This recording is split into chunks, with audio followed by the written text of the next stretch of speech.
Hello, जय हिंद, वंदे मातरम साथियों। तो कैसे आप सब, आशा करता हूँ अच्छे होंगे। साथियों, आप अपना पूरा जोर लगा दीजिए इस बार एसआई की परीक्षा निकालने में। साथियों, मैं आपको यहाँ पर हिंदी के जो भी अभी तक प्रीवियस ईयर क्वेश्चन हो चुके हैं, मतलब जो परीक्षाएं पहले हो चुकी हैं, उनके सभी के क्वेश्चन मैं आपको डेली प्रोवाइड करा रहा हूँ। तो साथियों, हमारे साथ जुड़े रहिए।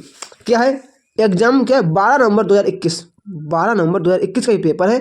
और कब 2021 के लिए। तो मैं इसमें सबसे पहले आपको क्या कराऊंगा, जनरल हिंदी के प्रश्न कराता हूं डेली की तरह, जैसे रोज कराता हूं, वैसे मैं आज भी करा रहा हूं। और साथियों, अगर आपको ये अच्छा लग रहा है कि मैं सही कार्य कर रहा हूं आप लोगों के लिए, तो कृपया वीडियो को लाइक करें, चैनल को सब्सक्राइब करें और दोस्तों के पास वीडियो को शेयर जरूर करें, क्योंकि वह लोग भी सभी प्रश्न कर सकें। मैं आपको यहाँ पर डेली 40 प्रश्न करा रहा हूँ। आप ये देखिए कि आप 40 में से कितने सही कर रहे हैं। देखो, अगर आपने हिंदी और मैथ रीजनिंग में पकड़ मजबूत बना ली तो आपका सिलेक्शन 110% हो जाएगा। बस इन चीज़ों पे पकड़ बना लीजिए। 40 में से आप 40 नहीं तो 39 या 38-39% करने की पूरी कोशिश कीजिए कि इससे कम हो ही ना। अगर आप 40 नहीं कर पा रहे हैं तो 38 या 39 करते हैं, आपका इसको ठीक है। मैथ में पूरे कीजिए, रीजनिंग में भी पूरे करने की कोशिश कीजिए, आपका सिलेक्शन हो जाएगा। बाद बाकी तो थोड़ा बहुत रह जाता है, वो कर ही लोगे। तो साथियों, मैं आपसे यही बोलूंगा, आप हमारे साथ जुड़े रहें और वीडियो को लाइक करें, चैनल को सब्सक्राइब करें। तो चलिए क्लास को स्टार्ट करते हैं। तो आज का हमारा पहला प्रश्न क्या हो जाएगा। प्रश्न नंबर 1 हमारा यहाँ पर क्या है, इनमें से कौन सी बोली राजस्थान की बोली नहीं है। जो 4 ऑप्शन दिए गए हैं, इनमें कौन सी बोली ऐसी है जो राजस्थान में नहीं बोली जाती है। देखो, मारवाड़ी बोली जाती है, मालवी ये भी बोली जाती है, मेवाती ये भी, लेकिन जो बुंदेली है ये नहीं बोली जाती है। तो इसका राइट आंसर क्या जाएगा, बुंदेली, ऑप्शन नंबर डी। ये कहाँ बोली जाती है, तो ये उत्तर प्रदेश में बोली जाती है। कहाँ, उत्तर प्रदेश में बोली जाती है।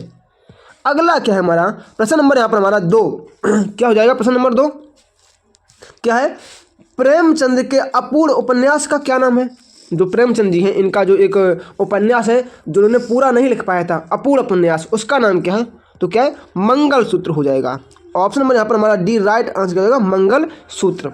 चलिए अगला क्या है हमारे यहाँ पर प्रश्न नंबर 3 क्या हो जाएगा साथियों, सर्वनाम का भेद इनमें से कौन सा नहीं है। जो 4 ऑप्शन दिए गए, इनमें से कौन सा सर्वनाम का भेद नहीं है। तो देखो साथियों, प्रश्नवाचक है, संबंधवाचक है, निजवाचक है, लेकिन गुणवाचक ये जो है ये सर्वनाम का भेद नहीं है। तो ऑप्शन नंबर ए यहाँ पर हमारा राइट आंसर हो जाएगा। अगला क्या है हमारा साथियों, प्रश्न नंबर 4। जो प्रश्न नंबर 4 है ये क्या हो जाएगा, क्या है, निम्नलिखित में से कौन सा तत्सम शब्द है। इनमें से ऐसा कौन सा शब्द है जो तत्सम है। तो कौन सा है, केतकी। अच्छा, केतकी से याद आया, रानी केतकी की कहानी किसने लिखी थी। जो रानी केतकी की कहानी है ये किसने लिखी थी, कमेंट बॉक्स में कमेंट करके बताइए। इसके बाद क्या है हमारा अगला प्रश्न क्या हो जाएगा, प्रश्न नंबर यहाँ पर हमारा 5 क्या कह रहा है। प्रश्न संख्या 5 हमारी, रानी केतकी की कहानी किसकी प्रसिद्ध रचना। मैंने अभी पहले बोला था क्या कि रानी केतकी की कहानी किसने लिखी है, तो किसने, इंसा अल्लाह खां। जो इंसा अल्लाह खां है, इनके द्वारा रानी केतकी की कहानी लिखी गई है। अगला क्या जाएगा हमारा प्रश्न नंबर 6 नहीं 7 आया, सॉरी 6 की मिस्टेक हो गया। प्रश्न नंबर हमारा 7 क्या हो जाएगा, किस पत्रिका का संपादन भारतेंदु जी ने नहीं किया है। इनमें से ऐसी कौन सी पत्रिका है जिसका संपादन भारतेंदु हरिश्चंद्र जी के द्वारा नहीं किया गया है। तो कौन सी, भारतेंदु, यही इन्होंने नहीं की है। बाल बोधनी इन्होंने की है, कई वचन सुधा ये भी की है, हरिश्चंद्र मैगनीज ये भी की है, लेकिन भारतेंदु ये इनके द्वारा इसका संपादन इन्होंने नहीं किया है। साथियों, ये सभी प्रीवियस ईयर क्वेश्चन आप देख रहे हैं, बहुत ही इंपॉर्टेंट हैं। तो कृपया क्लास को मिस ना करें, एंड तक देखते रहें और वीडियो को लाइक तथा चैनल को सब्सक्राइब करना बिल्कुल भी ना भूलें, क्योंकि मैं यहाँ आपको डेली प्रैक्टिस शेयर करा रहा हूँ, वो भी पूरे प्रीवियस ईयर क्वेश्चन। अगला क्या है, प्रश्न संख्या 8, निम्न में से कौन सा शब्द सदैव एक वचन में प्रयुक्त होता है। जो 4 ऑप्शन दिए गए, इनमें से ऐसा कौन सा शब्द है जो हमेशा एक वचन में प्रयुक्त होता है। तो कौन सा है, देखो, पुस्तक, सॉरी सहायता। सहायता जो है ये हमेशा एक वचन में प्रयुक्त होता है। क्यों, देखो, सहायता की जाती है, सहायता करते हैं, सहायता कर सकते थे, ऐसे आते हैं ना, तो ये हमेशा एक वचन में रहता है सहायता। अगला क्या है हमारा प्रश्न नंबर 9 क्या हो जाएगा, घास फूस में कौन सा समास है। जो घास फूस है इसमें कौन सा समास हो जाएगा। तो कौन सा, देखो, घास और योजक चिन्ह, उसके बाद फूस। जहां योजक चिन्ह का प्रयोग होता है वहां पर कौन सा समास होता है, द्वंद्व समास होता है। तो option number B right answer हो जाएगा, द्वंद्व समास। अब अगला क्या है हमारा प्रश्न संख्या 10, क्या है? शिक्षक संज्ञा का कौन सा प्रकार है? ये शिक्षक है, ये संज्ञा के किस प्रकार के अंतर्गत आता है? तो किसके? जातिवाचक। देखो शिक्षक मतलब ऐसे नहीं कि रमेश शिक्षक है, नहीं, ये शिक्षक जो है ना ये एक क्या है? एक जाति है। कोई भी शिक्षक हो, चाहे विज्ञान के शिक्षक हों, बायोलॉजी के शिक्षक हों, केमिस्ट्री के शिक्षक हों, मैथ के शिक्षक हों, तो उन्हें मतलब उनका नाम अलग होगा, लेकिन वो क्या होंगे? शिक्षक की श्रेणी में आते हैं, मतलब अध्यापक की श्रेणी में आते हैं। अगला क्या हमारा जो प्रश्न नंबर 11 है, ये क्या हो जाएगा?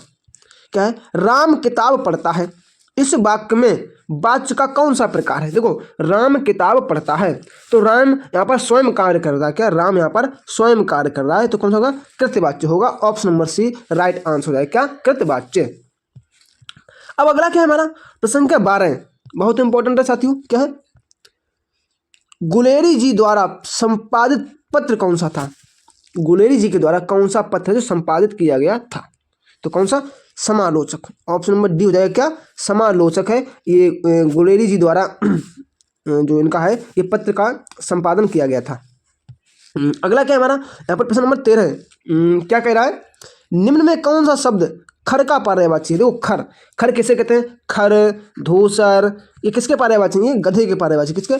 गधा का पर्यायवाची है खर, और ये धूसर, ये सभी इसी में आते हैं। चलिए अगला क्या है हमारा प्रश्न नंबर 14 क्या हो जाएगा?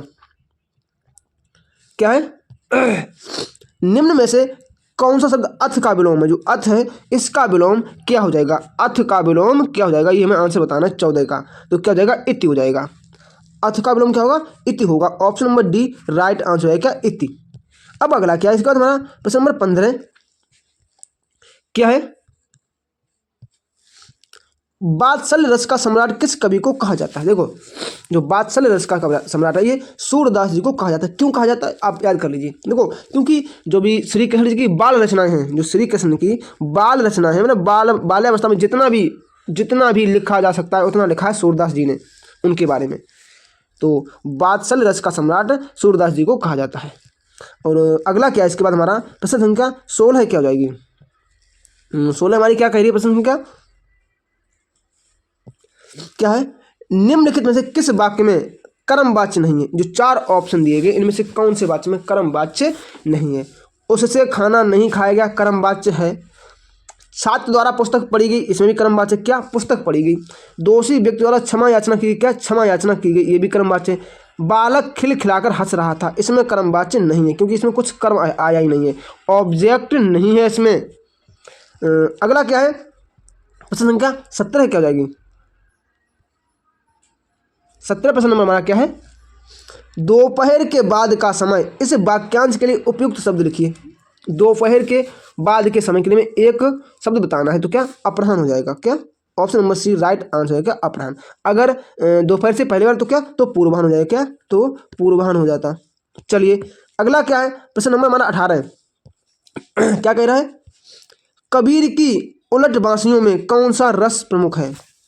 कबीर की उलट बांसियों में कौन सा अद्भुत रस है? Option number B right answer हो जाएगा। क्या? उलट बांसियों में अद्भुत रस होता है। अगला क्या है यहाँ का प्रश्न नंबर 19 क्या हो जाएगा?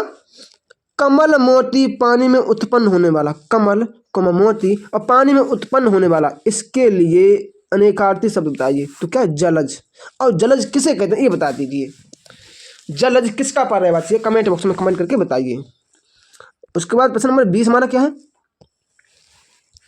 हिंदी साहित्य का आदिकाल के लेखक कौन है? हिंदी साहित्य का आदिकाल के लेखक कौन है? तो कौन? हजारी प्रसाद द्विवेदी जी हैं। Option number B right answer हो जाएगा। साथियों आप 20 प्रश्न कर चुके हैं जो कि पूरे के पूरे प्रीवियस ईयर हैं। आप देखने में आपके लिए बहुत मेहनत कर रहा हूँ, तो आप थोड़ी हमारी भी हेल्प कर दीजिए, वीडियो को अपने दोस्तों के पास शेयर कर दीजिए और जितने भी ग्रुप है उसमें जरूर शेयर करें, क्योंकि मैं यहाँ आपको डेली प्रीवियस ईयर क्वेश्चन करा रहा हूँ, आपके लिए बहुत इंपॉर्टेंट है। देखिए अगर आप हिंदी में पूरा का पूरा स्कोर कर लेते हैं तो बहुत अधिक चांस रहते हैं कि आपका फाइनल हो ही जाएगा। चलिए अगला क्या है प्रश्न नंबर 21, शायद 21 ही होगा। क्या है?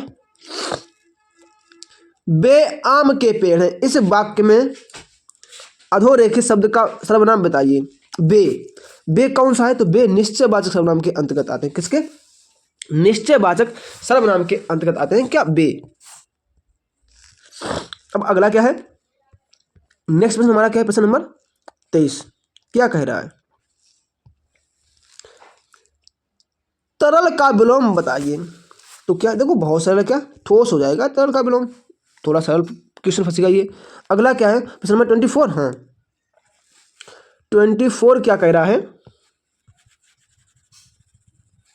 क्या कह रहा है हिंदुस्तानी भाषा का रूप क्या है, जो हिंदुस्तानी भाषा है इसका क्या रूप है।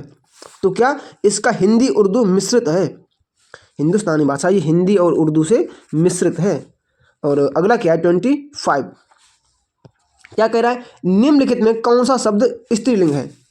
स्पर्श ये नहीं है, लेख ये भी नहीं है, दुख ये भी नहीं, लेकिन गरिमा ये क्या है, ये एक स्त्रीलिंग शब्द है, स्त्रीलिंग शब्द के अंतर्गत आता है।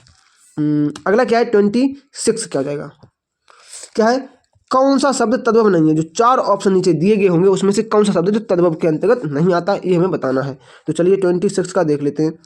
तद्भव, ये तद्भव है, ये काठ ये भी तद्भव है, कार्य ये भी है, लेकिन ये कार्य ये नहीं है, ये क्या, ये तत्सम है। चलिए अगला क्या है, प्रश्न नंबर 27 क्या हो जाएगा हमारा, प्रश्न नंबर 27 किस शब्द में उपसर्ग नहीं है। व्यापार में उपसर्ग है, बीचक में उपसर्ग है, विकल्प में भी है, लेकिन विरासत में कोई उपसर्ग का प्रयोग नहीं किया गया है। तो ऑप्शन नंबर ए यहाँ पर हमारा राइट आंसर हो जाएगा। अब इसी प्रकार से अगला क्या है हमारा, प्रश्न नंबर 28 हमारा क्या है, केदारनाथ अग्रवाल को किस कृति पर साहित्य अकादमी पुरस्कार प्राप्त हुआ। जो केदारनाथ अग्रवाल जी हैं इनको किस रचना के लिए साहित्य अकादमी पुरस्कार दिया गया था। तो किसके लिए, अपूर्वा, इनकी रचना थी अपूर्वा, इसके लिए इन्हें केदारनाथ जी को साहित्य अकादमी पुरस्कार से सम्मानित किया गया था। प्रश्न नंबर हमारा 29 क्या हो जाएगा, निम्न में सर्वनाम शब्द कौन सा है, सर्वनाम शब्द कौन सा है। तो कौन सा, कौन, ये सर्वनाम में आता है, कौन सा प्रश्न सूचक। और अगला क्या है, प्रश्न संख्या 30 क्या हो जाएगी, पूर्वी हिंदी का विकास इनमें से किस अपभ्रंश से हुआ है। तो देखो ये तो आपने पढ़ा होगा, ज़्यादातर ये सरल क्वेश्चन है। पूर्वी मागधी का जो विकास है ये अर्धमागधी अपभ्रंश से हुआ है। अगला क्या हमारा प्रश्न नंबर 31 क्या कह रहा है, क्या है, राम सेब खाता है, इस वाक्य में क्रिया का कौन सा कारक है। राम सेब खाता है मतलब खाता है, इसमें पूर्वकाल क्रिया तो नहीं होगी। राम सेब खाता है, इसमें कौन सी होगी, सकर्मक क्रिया होगी। तो क्या कर रहा है भाई, कुछ खा रहा है, क्या कर रहा है, सेब खा रहा है। चलिए अगला क्या है 33 हमारा क्या हो जाएगा,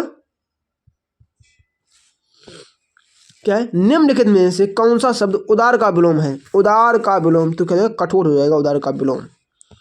अगला क्या है हमारा शायद 34। अच्छा ये सभी वही प्रश्न जो कि मतलब इसका मैं वो लगाना भूल गया, गद्यांश, इसका मैंने जो गद्यांश है वो नहीं लगा पाया, तो इसके लिए मैं आपसे माफ़ी मांगता हूँ। चलिए कर लेते हैं। क्या, योजना आयोग के अनुसार सहकारिता का आधिकारिक उपयोग किया जाता है, तो किसके लिए, अर्थव्यवस्था के विभिन्न क्षेत्रों में। ऑप्शन नंबर बी यहाँ पर राइट आंसर हो जाएगा।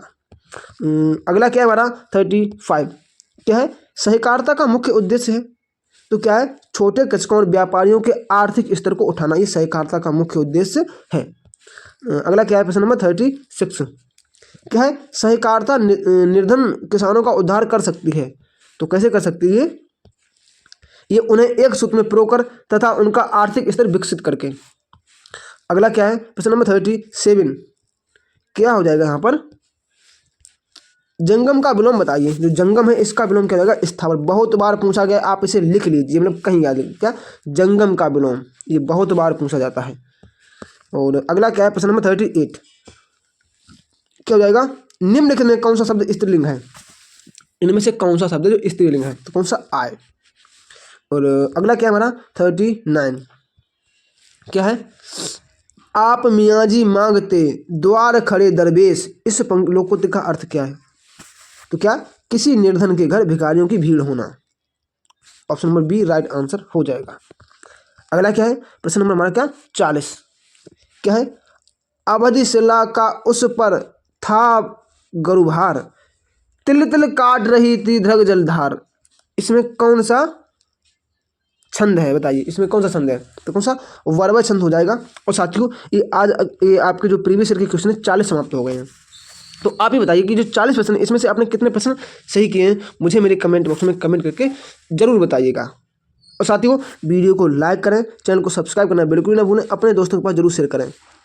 चलिए मिलते हैं अपने अगले क्लास में, तब तक के लिए जय श्री राम, राधे राधे।